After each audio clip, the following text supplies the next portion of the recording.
یہ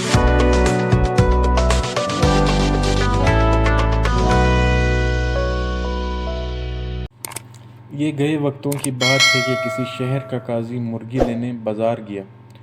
دکاندار دکان بند کر چکا تھا۔ وہ ایک گاہک کے لیے مرغی ذبح کر کے اس کا انتظار کر رہا تھا۔ قاضی صاحب نے کہا، یہی مرغی دے دو۔ دکاندار نے کہا، میں مرغی کے مالک کو کیا جواب دوں گا؟ قاضی نے کہا کہ گاہک سے کہہ دینا مرغی اڑ گئی، بات بڑھے گی تو معاملہ میرے پاس ہی آئے گا۔ دکاندار نے یہ سنتے ہی مرغی قاضی کو تھما دی۔ کچھ ہی دیر میں وہ گاہک آ پہنچا جس کی مرغی تھی۔ مرغی طلب کرنے پر دکاندار نے بتایا کہ مرغی تو اڑ گئی ہے۔ وہ نہ مانا اور دکاندار کو پکڑ کر قاضی کے پاس چل دیا۔ راستے میں دو افراد جھگڑ رہے تھے۔ دکاندار پیچھے بچاؤ کرانے لگا تو اس کی انگلی لڑنے والوں میں سے ایک شخص کی آنکھ میں جا لگی، جس سے اس شخص کی آنکھ ضائع ہو گئی۔ وہ شخص یہودی تھا، سو وہ بھی اپنا معاملہ لے کر قاضی کی طرف ساتھ ہی چل پڑا۔ دکاندار بہت پریشان تھا کہ مرغی کے معاملے میں تو قاضی بچا لے گا، مگر اس معاملے میں کیا ہوگا کہ میں نے اس کی آنکھ ضائع کر دی۔ دکاندار سوچ سوچ کر اتنا پریشان ہوا کہ اچانک ہاتھ چھڑا کر بھاگا اور مسجد کے مینار پہ چڑھ کر نیچے کود گیا۔ نیچے ایک شخص کھڑا تھا۔ دکاندار سیدھا اسی پر جا گرا۔ وہ بوڑھا شخص تھا جو وہیں پر مر گیا۔ بوڑھے شخص کے بیٹے نے دکاندار کو پکڑ لیا۔ جب اسے پتہ چلا کہ اس دکاندار کو تو قاضی کے پاس پیشی کے لیے لے جایا جا رہا تھا، تو وہ بھی ساتھ ہو لیا۔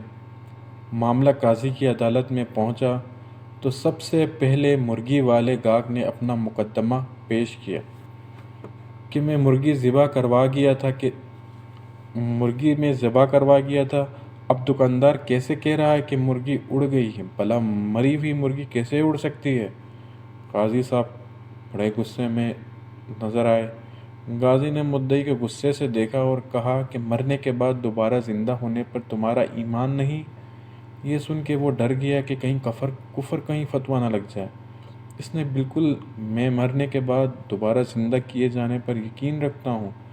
قاضی صاحب نے جواب دیا، مرغی کے زندہ ہونے پر کیوں یقین نہیں رکھتے؟ بیچارہ کیا کرتا؟ قاضی کے سامنے فیصلہ تسلیم کرنے کے سوا اور کوئی چارہ ہی نہ رہا۔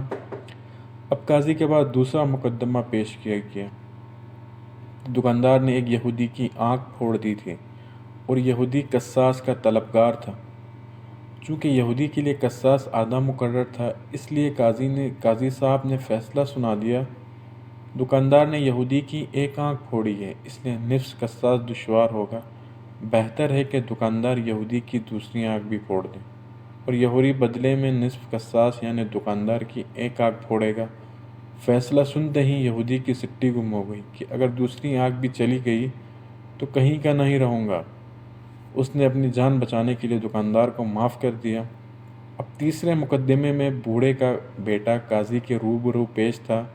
قاضی جی نے معاملہ توجہ سے سنا اور فیصلہ سنا دیا، دکاندار کو مسجد کے اسی مینار کے آگے کھڑا کر دیا جائے اور مرنے والے بوڑھے کا بیٹا مینار کی اسی کھڑکی سے دکاندار پر چھلانگ لگا دے اور اس کی جان لے لے اور اپنا قصاص وصول کر لے۔